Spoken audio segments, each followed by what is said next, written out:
Hello guys, hello, good afternoon. So today guys, today OFW Life Diary dito sa Hong Kong. Ang ating lunch is pritong isda.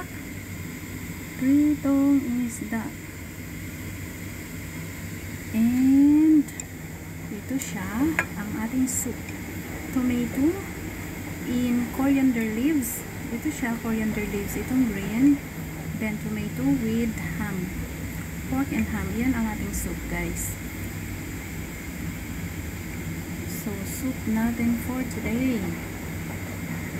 And mayroon tayong rice. Kasi nga lunch time natin. So rice natin is with quinoa. Organic quinoa seeds. Tricolor. So healthy lunch guys, diba?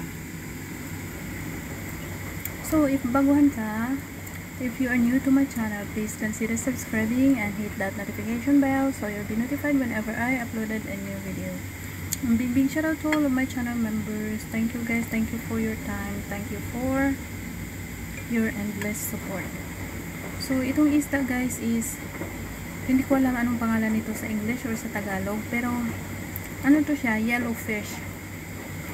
Yellow yung kulay. And masarap siyang prito.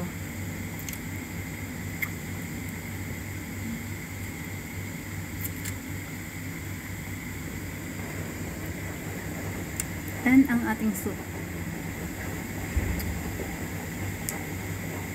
So ang ating soup guys, kasi wala akong soup kagabi, so ito na siya ang ginawa ko. Instead na noodles, sana ilalagay dito, ito na lang tomato and pork and ham. O diba perfect na ang ating lunch guys. So if you feel like the video helps you, please share it to your any social media platform or to your YouTube community.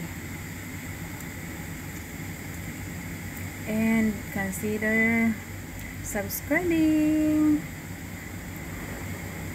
Eat well, live happy, and thank you again for watching. So kain muna tayo guys.